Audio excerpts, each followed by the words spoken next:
नहीं मतलब कटा हुआ है ना, मेरे को याद नहीं वैसे तो, लास्ट ईयर तो कटवा दिया था। ये क्या टाइम है? आओ बैठो, एकम का है बेटा, तुम हस्बैंड और इकट्ठे आते हो ना, वो आपस में डिसाइड करेंगे। अच्छा बेटा, तू रोटी खाने गया, वो कहता है मैं भी खाने जाऊंगा। तू 2 मिनट के लिए घर गया, कह रहा मैं भी जाऊंगा। वो आएगा तब मैं इकट्ठे आऊंगा, तो फिर क्या क्या बोलूंगा? यू आर द 2 क्रोमोसोम्स, इकट्ठे आते इकट्ठे जाते हैं। अभी हमने एक क्रोमोसोम का पेयर पढ़ा HH का, तुम आ भी गए, हस्बैंड हस्बैंड। वैसे वो आया क्यों नहीं आज? एग्जाम चल नहीं रहे उसके? किसको पता होगा? फिर पटाखे बेच रहा होगा। ब्लड ग्रुप कितने तरह के होते हैं? मोस्टली 4। पॉजिटिव नेगेटिव छोड़ दो, वो हमारा सिलेबस नहीं है। तो कौन सा पेयर होता है?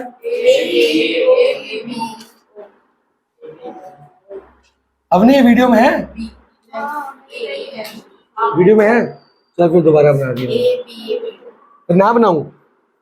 एक्वायर्ड ट्रेट वाला नहीं है ना टॉपिक, और वो है XY क्रोमोसोम वाला है टॉपिक, सेक्स डिटर्मिनेशन वाला, बर्थ ऑफ। अरे वो अभी पढ़ाना है मैंने, इसी वीडियो में होगा। कौन सा ब्लड ग्रुप? ए। तो जब दुनिया बनी तो स्टार्टिंग में माना यह जाता है कि 2 ब्लड ग्रुप थे, ए और बी। ओ बहुत बाद में आया, या ओ मान के चल लो, ए भी बाद में बना है बाय मोनोहाइब्रिड। अब हमने मार्क भी करना है साथ साथ और समझना भी है, तो मार्क करो, a person has one of the 4 blood groups A B, B A, B A B और O. This blood group system is controlled by a genes which has 3 different form. Blood group है 4, लेकिन genetic formation कितनी है? 3। और आपको पता है jeans हमेशा क्रोमोसोम्स में जाएंगी, और क्रोमोसोम हमेशा किस में जाएंगे? पेयर्स में। तो सिंबल्स है IA, IB and IO।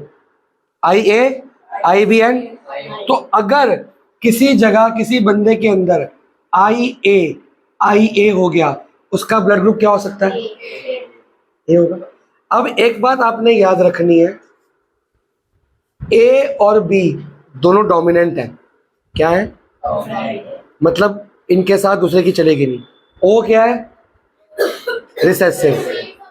O के साथ में बेटा आपकी उस लाइन की इक्वेशन लिखी हुई है y is equal to mx plus C, वो आपने लिखी नहीं है। आपने नोट सही नहीं बनाया तो मैं क्या करूं? y is equal to mx plus C हो गया, इस इक्वेशन को y is equal to mx plus C बोला गया। नॉर्मल फॉर्म क्या होती है?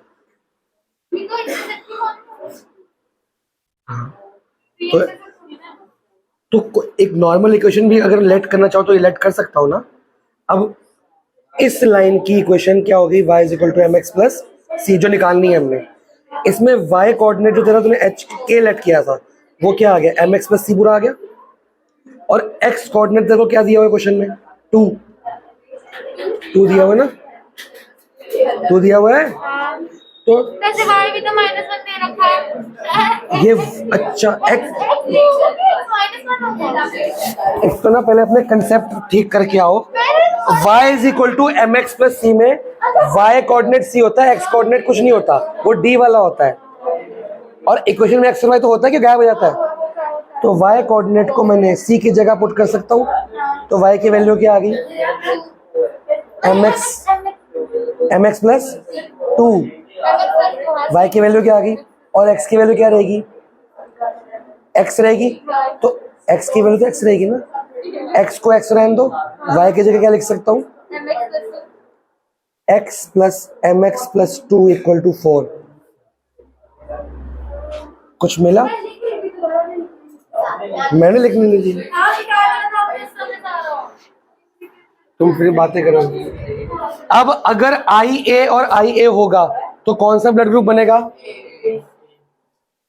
अगर बाई चांस फादर का ब्लड ग्रुप IA वाला था, उससे एक एक पेयर जाएगा ना, हाफ पेयर सॉरी, और मदर से आई बी आ गया तो क्या बनेगा?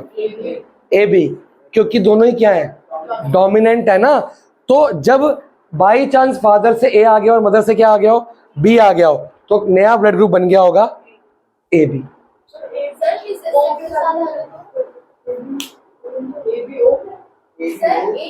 अरे सुनो तो सही, आपके क्रोमोसोम तो एक पेयर में जाएंगे ना, फादर से ए आया मदर से बी आया, आई बी आ गया होगा, तो अब दोनों डोमिनेंट है। वो कहेगा मैं तो नहीं मानूंगा, मैं ही मानूंगा, दोनों का नाम आ गया फिर ए बी, ये अलग से बन गया ब्लड ग्रुप। तो यही तो ए बी। अभी कराएंगे वो भी, आप बताओ। अभी सब कुछ कराऊंगा, वेट तो करो। अगर दोनों बी आ गए तो क्या होगा? अगर एक ए आ गया और एक ओ आ गया तो ए होगा। वो डोमिनेंट है ना, और सो रिसेसिव है ना। जब टी में तुमने टॉल लिखा था कि ड्वार्फ लिखा था? क्योंकि इसकी बात नहीं मानेगी अगर कैपिटल एक, तो यहाँ पे ये दोनों कैपिटल है, वो स्मॉल है, स्मॉल लिखते नहीं है उनको, लेकिन वो रिसेसिव है ना भाई साहब। ये दोनों डोमिनेंट है, ये दोनों रिसेसिव, ये एक रिसेसिव है। हाँ, मतलब अगर आई ए और आई ओ फादर मदर से आ गया तो ब्लड ग्रुप क्या बनेगा? ए। और अगर आई बी और आई ओ से आया तो ओ कैसे बनेगा? अब क्वेश्चन पूछा जाएगा, वो तो नेचुरली था, ब्लड ग्रुप था ही, वो हमारा सिलेबस नहीं है, मैंने पहले ही बोला था, हमारे ना बुक में है ना एनसीईआरटी में ना कहीं पे है, वो कंसेप्ट ही अलग है। वो तो फिर और डिटेल में चलेंगे ना हम लोग, वो जो लोग आगे जो डॉक्टरी के लिए बायो परस्यू करेंगे वो लोग पढ़ेंगे। फिलहाल तो ये तो नॉर्मल सी बात है। अगर एक बंदे का ब्लड ग्रुप ए है तो उसके क्रोमोसोम्स कौन से हो सकते हैं?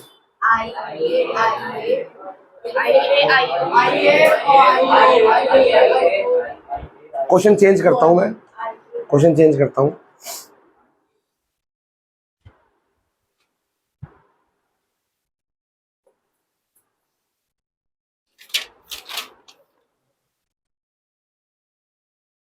ठीक है, एक बंदे का ब्लड ग्रुप है ए, वो किसी और से मैरी कर लेता है, उसका वाइफ का ब्लड ग्रुप है ओ।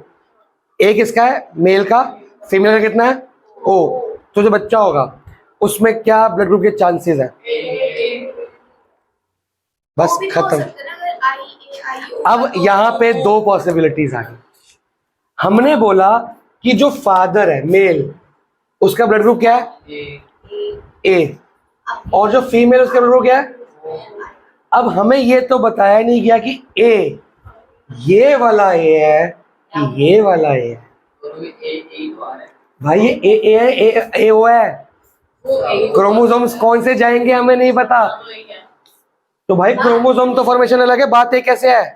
ये भी अभी देखो ना, तुम्हारा दिमाग यहीं तक चलता है खाली। भाई साहब, अब इसका ब्लड ग्रुप ए है, इसके अंदर कितने ऑप्शंस हो गए? या तो ये आई ए वाला ए है, और एंड या ये आई ए, दो ऑप्शन हो गए। और ओ का तो एक ही ऑप्शन है मेरे पास, क्या होगा इसका? आई ओ। और तो ये एक बात कैसे होगी भाई साहब? अगर मैं मेल को ये मान के चलता हूं तो जो बच्चों में आएगा इसमें से कोई भी एक आ जाए, क्या आएगा? ए आई ए आ जाएगा। और यहां से क्या आएगा? यहां बनाता हूं, इससे क्या आएगा? आई ए। और यहां से क्या आएगा? कोई एक आया, क्या बनेगा? ओ।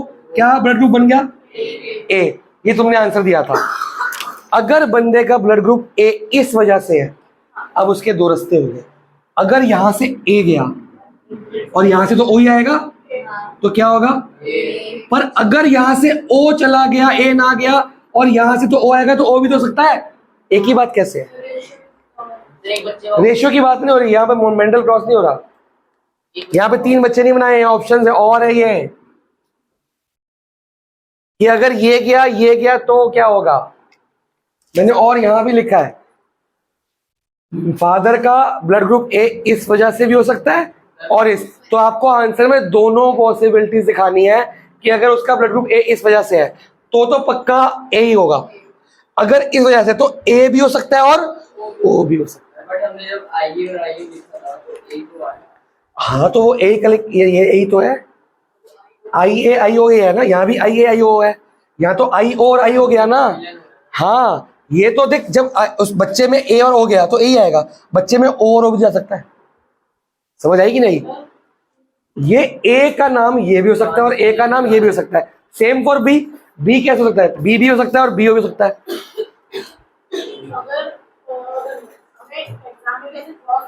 एक तो क्रॉस बनाना, फिर लिखना भी पड़ेगा, वो लिखने वाला मार्क कराऊंगा मैं अभी। अभी फिलहाल समझ आया कि ये पक्की बात नहीं है कि फादर ए है मदर ओ है तो बच्चा ए ही होगा, क्योंकि वो डोमिनेंट है। बच्चों को ये याद है, सर ने कहा था डोमिनेंट तो आंसर ही आएगा।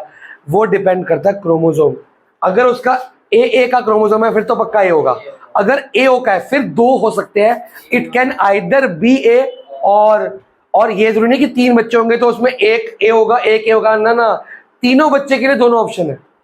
फर्स्ट बच्चा ये भी हो सकता है, सेकंड बच्चा भी हो सकता है, थर्ड बच्चा भी हो सकता है। क्रोमोसोम में कोई भी जा सकता है, हाफ पेयर हर बार कोई भी जा सकता है, तो ये कोई फिक्स नहीं है कि पहला ऐसा होगा सेकंड ये होगा थर्ड ये होगा।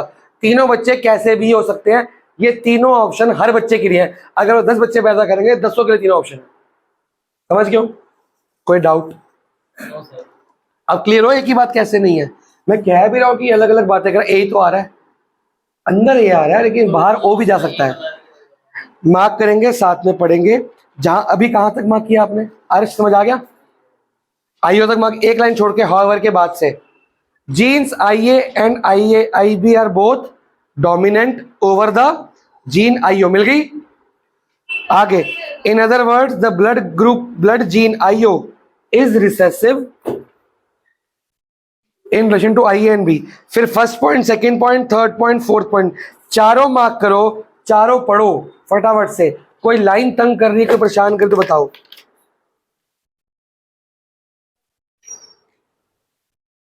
आज की क्लास में हो जाएगा जैसे 3 बार तो पूछ चुका है, कितनी बार पूछोगे यार तुम? अभी हो जाएगा, वेट तो करो, कुछ नहीं रह गया इसमें। आज खत्म हो जाएगा, परसों में कराऊंगा इसके यूलैक के क्वेश्चंस। अगर दोनों का आईए आईए वो घर पे कर लेगी ना,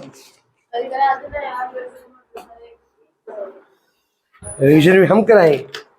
हाँ अगर फीमेल का मतलब ए है हाँ और मेल का बी है हाँ, तो ए बी ही है। करके देख लेते हैं, पहले तो उसको पढ़ लो। आरुष ने एक ऑप्शन दिया, करके देख लेते हैं क्या दिक्कत है। हम ओरल क्यों आंसर निकाले? इसने ओरल निकाला, मैंने कहा ना गलत है। हम ओरल निकालेंगे नहीं, हम क्रॉस करके देखते हैं। तेरा ऑप्शन करते हैं, पहले जो बोला पढ़ लो। इसने बोला फादर एक, मतलब एक पेरेंट ए और एक पेरेंट बी है। अभी एक बना के देखते हैं। अब देखना, ए के भी 2 ऑप्शन है, बी के भी 2 है, तो नीचे 4 बन जाएंगे ना। बना के देखते हैं, 2 मिनट लगेंगे। एग्जाम में कुछ भी आ सकता है, वैलिड क्वेश्चन है, सिलेबस में क्वेश्चन भी कराएंगे। जल्दी करो, अगर ये समझ आ जाएगा तो आगे एक्स्ट्रा क्रोमोसोम भी आ जाएंगे फटाफट से। कुछ पूछने का विश? डाउट समझ आ रहा है? तेरे टेस्ट में तो क्या 2 बातें दिखी है। एक तो तूने लर्न करके भूला है, क्योंकि जल्दी जल्दी टेस्ट दिया होगा, क्या मेरे को नहीं पता, पहले कभी लर्न नहीं किया आज तक, पहली बार लर्न किया है, वो दिखा है टेस्ट में। दूसरा, क्लास में सुनता कम है, ये छुट्टियां बहुत मारता है या सुनता कम है, तो बेटा बहुत टाइम लगेगा तेरे को। तो रीस्टार्ट हुआ, इसका मतलब ये नहीं कि स्पीड भी स्लो रखनी है।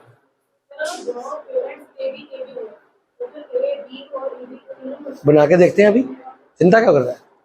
क्या होगा, एक क्लास ही फालतू लगेगी ना, कोई दिक्कत नहीं है, क्लास तो बहुत पड़ी हमारे पास। करेंगे, रुको कल कर लेंगे सब। सिलेबस काट दो, आज पढ़ लिया सब कुछ, वही लिखा, कुछ अलग तो लिखा। अब आरुष ने क्या था, क्या क्या था, एक दोबारा रिपीट कर देगा भाई। मेल का ए और फीमेल का बी। मेल का ए ग्रुप है और फीमेल का बी ग्रुप है। Let us try. बता भी, ए क्या नाम है, गुरंश, क्या होगा अगर मेल ए है फीमेल बी है? कौन सा ए? हाँ सही क्वेश्चन, कौन सा है? पहले बोला था एक ही बात है, अब आया लाइन बच्चा। मेल का ए है, फीमेल का, अब मेल के कितने ऑप्शन है?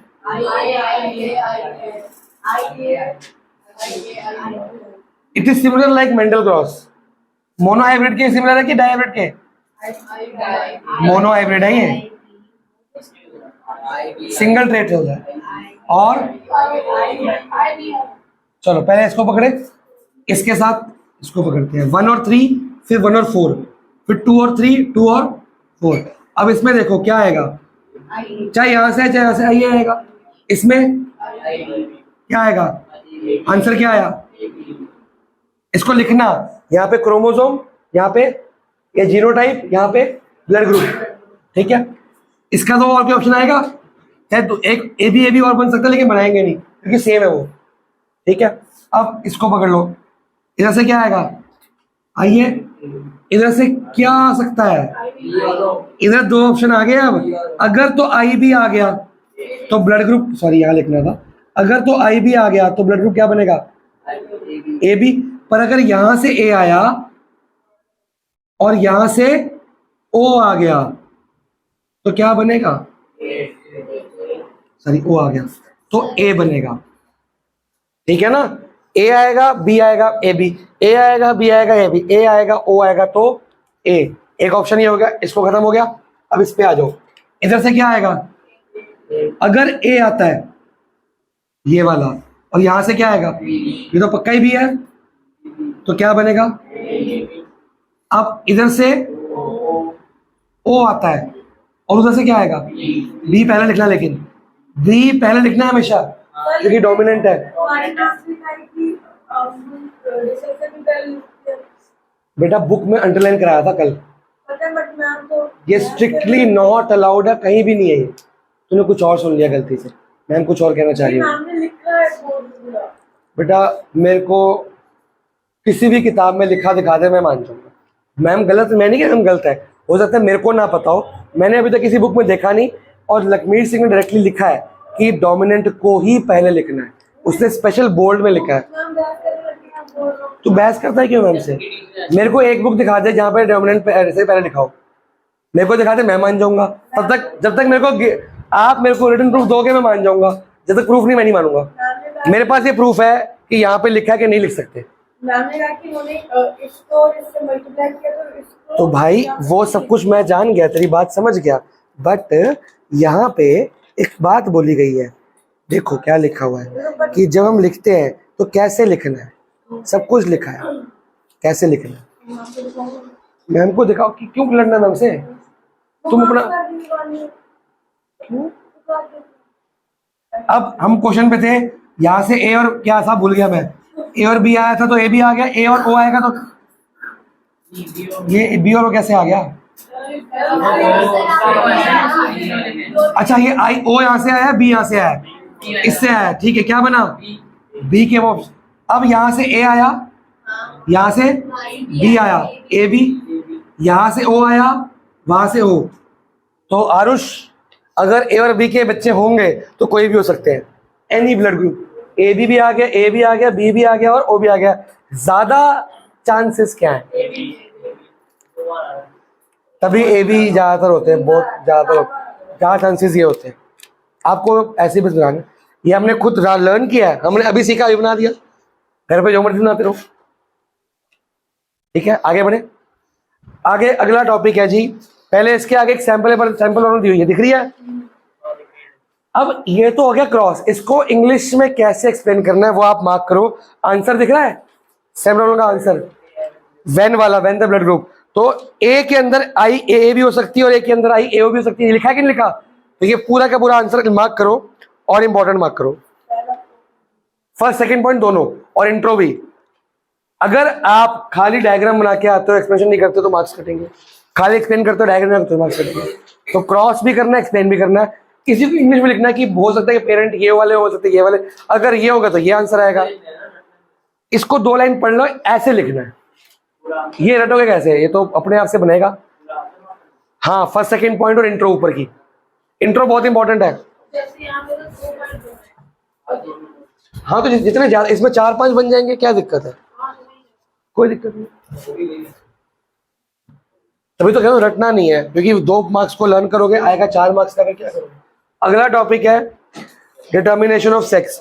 सेक्स मतलब क्या हो गया, जेंडर के बारे में, कि जो चाइल्ड होगा आफ्टर रिप्रोडक्शन वो बॉय होगा कि गर्ल। हमने अभी पढ़ लिया कि भाई उसका ब्लड ग्रुप कैसे पता लगता है, पेरेंट्स के ऊपर डिपेंड है, हाफ पेयर का जो डीएनए कॉपिंग होती है। अब हम पढ़ेंगे सेक्स डिटर्मिनेशन। अब सबसे पहले मेरे को ये बताओ, हर ह्यूमन में या एनिमल में कितने पेयर्स ऑफ क्रोमोसोम्स होते हैं? 23 पेयर्स। इसमें 22 पेयर्स क्या होते हैं, अलाइक, एंड 1 इज डिफरेंट, वो होता है सेक्स क्रोमोसोम गैमीट्स। तो मेल्स में कौन सा क्रोमोसोम होगा? XY, ठीक है, जो आपके टेस्टिस में सेक्स क्रोमोसोम होता है स्पर्म्स में, और कौन सा फीमेल्स में? ओवरी और एग्स में, ठीक है ना। अब फिर से आपकी क्या होगी? क्रॉस ब्रीडिंग, मेंडल क्रॉस के टाइप से। अब जेंडर या sex of a child depends on कि फर्टिलाइजेशन के टाइम पे स्पर्म्स और ओवरी के बीच में कौन सा क्रॉस ब्रीड हुआ है। अगर मेल से हाफ पेयर एक्स का गया और फीमेल से भी, फीमेल के ऑप्शन कितने हैं? एक्स आ गया, तो अगर एक्स एक्स आ गया तो क्या बन गया? Girl child.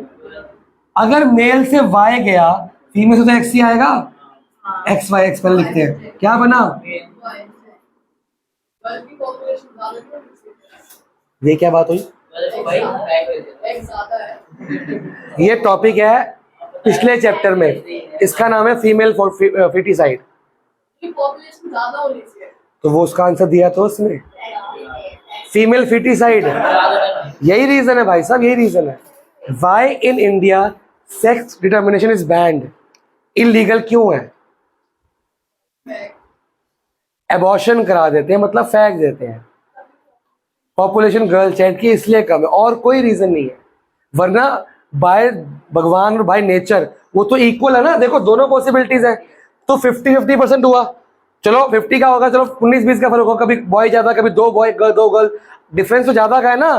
तो क्यों है? क्योंकि female foeticide is the answer. हम लोग, अच्छा इंडिया के बाहर जाओ, आपका अल्ट्रासाउंड में बता सकते हो कोई बॉय की गर्ल बताए थे आपको? क्योंकि 3rd मंथ ऑफ प्रेगनेंसी पता लग जाता है बॉय की गर्ल है, वो तो आराम से पता लगा सकते हो। यहाँ पे क्यों बैन है? लैक, तभी तो पढ़ाया जा रहा है आपको। तो अब पढ़ाने का रीजन एक, whether it will be a girl और इट विल बॉय, ये डिपेंड फीमेल के क्रोमोसोम ने किया कि मेल के। पर हम किसको ब्लेम करते हैं? मदर को, उसके जो पेरेंट्स हो गए, लॉज हो गए, बड़े पूर्वज हो गए। क्यों? क्योंकि उन्होंने ये चैप्टर नहीं पढ़े हुए, उनके गांव में नहीं पढ़ाए गए। गांव वाले ही करते हैं, और लैक ऑफ अवेयरनेस ये भूल गए होंगे। क्योंकि हम उनको ब्लेम करते हैं कि मदर ने बॉय चाइल्ड नहीं दिया। हालांकि बॉय चाइल्ड देना ना मेल के हाथ में है ना फीमेल। उस टाइम तो जो क्रोमोसोम का हाफ पेयर जाएगा, पर बॉय होगा गर्ल होगा, ये डिफरेंशिएटर कौन है? Male chromosomes X Y. Female के हाथ में तो एक्स एक्स ही है, वो तो ये वाला एक्स है, ये वाला, उससे क्या ही फर्क पड़ रहा है। तो फीमेल फीटिसाइड का रीजन गर्ल या मदर नहीं है, ना बॉय है, ना फादर है, कोई भी नहीं है। ये नेचर है, नेचुरल प्रोसेस है। हम लोग ब्लेम गलत करते हैं। ये हमारा एक क्वेश्चन भी है, ये बीक्यू नहीं था, चैप्टर में था, मैं मार्क भी नहीं करता था, लास्ट ईयर आ गया है। पहले है सीबीएसई के सैंपल पेपर में, फिर आया यू लाइक के अंदर, फिर आया सीबीएसई की एक वो आती है एक्स्ट्रा क्वेश्चन आते हैं इंपॉर्टेंट, उसमें भी आ गया, क्वेश्चन बैंक कहते हैं उसको। फिर हमको लगा ये इंपॉर्टेंट ना बन जाए, और बोर्ड में आ गया। पहली बार लास्ट ईयर बोर्ड में आया, केस स्टडी बन के फीमेल फीटिसाइड की। तो अब तो आपको पढ़ना ही पड़ेगा, ऑब्वियस बात है, एक बार बोर्ड्स में आ गया। चलो जी, मार्क कराएं। इसमें कोई डाउट? या एक्स वाई सिंपल सी बात है। मैं अगर एक क्वेश्चन दूंगा तो आपको डायग्राम मांगूंगा नहीं, पर आपको बनाना है डायग्राम। अब ये वाला बनाओ, ये वाला मतलब फोटो है नहीं, ये सर्कल्स करके एक्स वाई, या डायरेक्टली ऐसे बनाओ। सुनो, अगर आप डायग्राम बुक वाला बनाओगे चाहे ये बनाओगे, मैं दोनों में मार्क्स दूंगा। आप लोग गलती क्या कर रहे हो? आप लोगों ने गर्ल ये बॉय लिखते नहीं हो, ये यहाँ एक क्रोमोसोम से लिखते, यहाँ क्रॉस ब्रीडिंग लिखते नहीं, इसको थोड़ा लेबलिंग क्या करो। Viva oral test type, viva होता ही नहीं है ना अभी, तो मेरे को दिखाई कहाँ है, होगा कैसे वाइवा? जब तक 2 मेल्स नहीं होंगे तो वाइवा कैसे होगा? वो पॉसिबिलिटी नहीं है। Male can not give birth to a child, तभी नहीं होगा। Good question, curiosity gives answers to everything. चलो आगे बढ़े। The process by which the sex मतलब जेंडर की बात हो रही है यहाँ पे, of a person is determined is called, अगला पैराग्राफ, द क्रोमोसोम पूरा मार्क कर लो। First point, second point, introduction सब मार्क कर लो। नीचे का ए पॉइंट, बी पॉइंट सब मार्क कर लो। कर लिया जी? सब मार्क कर लिया? फिर अगले पेज पे आओ। Bold line, it is the male sperm which determines the sex of a, याद रखना मेल स्पर्म डिसाइड करता है, मेल डिसाइड नहीं करता। तो मेल को भी कोसना गलत बात है, किसी का कसूर नहीं है। मेल को जान के वो एक्स वाला स्पर्म या वाई वाला स्पर्म नहीं बेच सकता, किसी के हाथ में नहीं है। It is the male sperm और नेचुरली जाएगा जो रेस में फर्स्ट आ जाएगा। अगले पैराग्राफ में 10 फादर मैन और हस्बैंड इज रिस्पॉन्सिबल फॉर, ये लिख दिया है इन्होंने, वैसे है नहीं, ये तो गलत बात होगी ना, फादर को यार तो गलत बात है, डिस्क्रिमिनेट कर रहे हैं फादर को।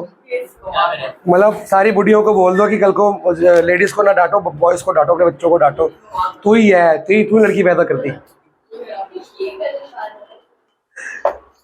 किसी का कसूर नहीं है। आ गया जी last topic, acquired and inherited traits. Traits का मतलब, हाँ जी, कैरेक्टरिस्टिक्स जो हमारे पेरेंट्स से हमें मिले हैं। तो ट्रेड्स सब आ जाएंगे दो तरीके से, या तो वो एक्वायर्ड है मतलब, या वो इनहेरिटेड है। बता दो पहले इनहेरिटेड का मतलब बता दो। जो पेरेंट्स से हमें मिले हैं वो तो हमने अभी तक पढ़ के आ रहे, हेरिडिटी के अंदर है। कुछ ट्रेड्स हमें पेरेंट्स से नहीं मिले, हमने एनवायरनमेंट से अडेप्ट करके कर लिए अपने बॉडी के अंदर, सीखे, म्यूजिक, पढ़ाई, क्रिकेट, सिंगिंग, साइकिलिंग, स्विमिंग, ये सब कौन से ट्रेट हैं। अब क्वेश्चन ये आएगा, इसका क्वेश्चन पक्का आना, ये पूरा टॉपिक भी क्यों मार्क कर लो, पूरा पेज ही, ये पक्का आता है जी।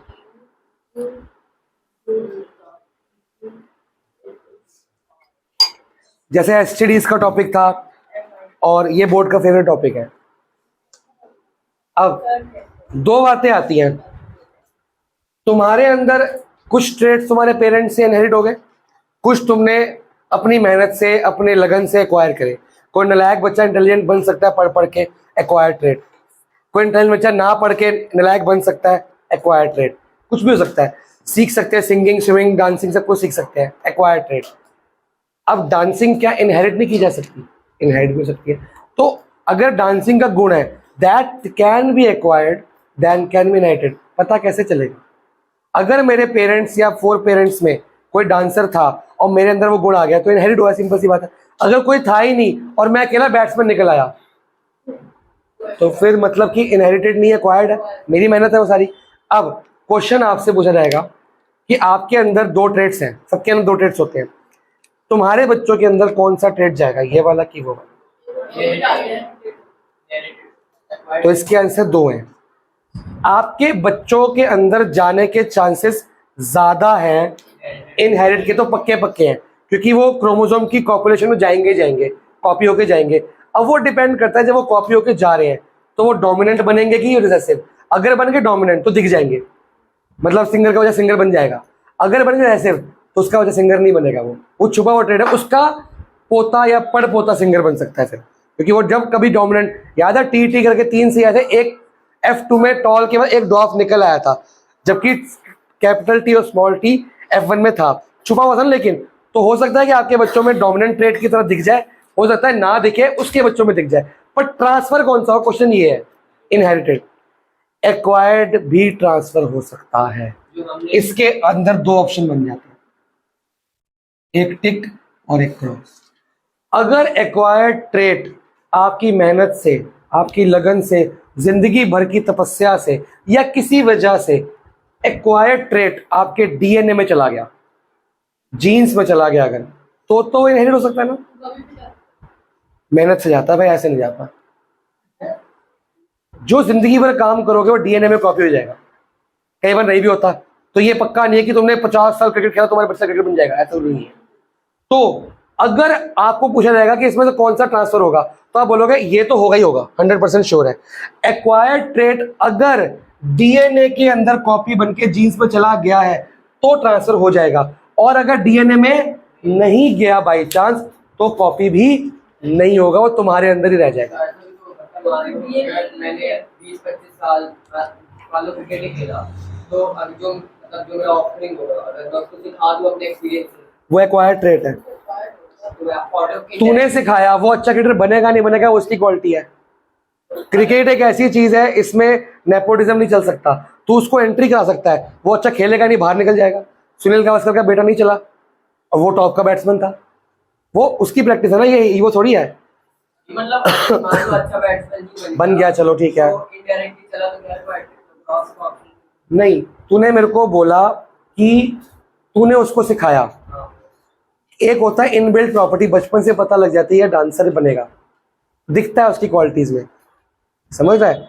अब मैं स्कूल में म्यूजिक में था, सिंगिंग में, हारमोनियम वगैरह में था, पर कुछ वजह से मैं ध्यान से मतलब उस पर ध्यान नहीं दे पाया, पढ़ाई पे ज़्यादा ध्यान दिया मैंने या कुछ भी तो मेरे अंदर था कि मेरे को गाना आता था, मैं सिंगिंग में करता था और बजाना, फिर मैंने छोड़ दिया। मेरा बेटा बचपन से ना बिना सीखे म्यूजिक कर रहा है, बिना सीखे। अब उसको सिखा रहे हैं लेकिन वो बिना सीखे जो बजा था ना, हम हैरान हो गए थे। मेरी wife is a Punjabi teacher, मेरे बेटे ने बिना किसी स्कूल से पहले पंजाबी सीख ली थी, नॉर्मल साइन बोर्ड्स पढ़ के रस्ते के मात्रा के साथ। तो अब ये मैंने सिखाई तो नहीं उसको, तो ये क्या हुआ कि अब पंजाबी तो हमें एक्वायर्ड होगी, म्यूजिक मेरा एक्वायर्ड होगा।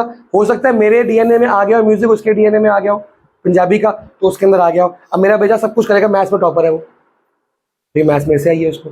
तो एक्वायर्ड ट्रेड अगर हमारे जीन्स में चला जाता है तो उसके चांसेस पूरे हैं, पर अगर नहीं गया तो उसके चांसेस, तो आपका आंसर दोनों है। तो ये आपको मार्क कराऊंगा मैं अभी। इसका एग्जाम्पल मार्क करते हैं। सिखाना तो तुझे सिखा के हम सिखा सकते हैं, सिखा तो मैं भी रहा हूँ म्यूजिक, पर हमें को बचपन में उसके टैलेंट दिखा कि मैंने बजवाया तो उसने ऐसी ऐसी चीजें बता दी, मैं ये तो इतना बच्चा ये कर रहा है काम। हम रोड पे जा रहे हैं, उसको मैंने हिंदी उसको मैं हिंदी सिखाई अल्फाबेट्स, उसको मैं पंजाबी के अल्फाबेट हल्का हल्का बता दी, उसने पूरी सीख ली एकदम से। पर खाली साइन बोर्ड जो रास्ता नहीं होता तिलक नगर, रमेश नगर लेकर पढ़ पढ़ के मात्रा समेत सीख लिया। उसने रिलेट किया कि हिंदी की मात्रा पंजाबी की मात्रा, ये कितना आसान नहीं होता। लोग पंजाबी की ट्यूशन ले लेके पागल हो रखे हैं, उनको आती नहीं, उसने अपने आप सीख ली। तो ये एक्वायर्ड ट्रेट नहीं हुआ, इनहेरिटेड ट्रेट हुआ उसके अंदर। मार्क करो जी।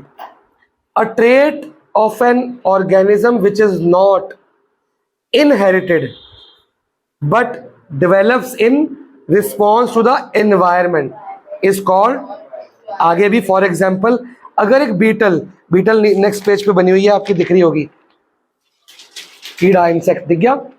अगर एक beetle does not get sufficient food for considerable time of time, और वो क्या हो गया, उसका वेट क्या हो गया, कमजोर, तो ये एक्वायर्ड हुआ ना, ये तो एनवायरनमेंट की गलती है, स्टारवेशन की। The low weight of this beetle is an acquired trait of the beetle which has been acquired in response to insufficient food. Mark कर लिया। आगे again suppose the tail of a mouse gets cut, ये boards में आ चुका है कि एक माउस का टेल काट दो, ये क्वेश्चन बन के आया था केस स्टडी बन के, एक माउस का टेल काट दो। The cut tail of this mouse, नीचे फोटो भी है, is also an acquired trait which has been brought about by some agent in the environment. अब आगे कुछ मार्क नहीं करना, बोल्ड लाइन पे आ जाओ। The acquired trait of an organism cannot be passed on to their future generation। Mark कर लिया। अगले पैराग्राफ की सेकेंड लाइन, सो के बाद से मिला, for the trait of an organism to be passed on it must have been caused by a change in the, मतलब DNA, अगर डीएनए में चेंज ले आया कोई ट्रेट तो वो पास हो जाएगा। DNA present in the reproductive cells of an organism, in other word only those trait can be transmitted to the future generation in which changes have occurred in the genes और DNA present in the reproductive cells और gametes of the, ठीक है ना। अब नीचे आए, the cut tell वाला मिला।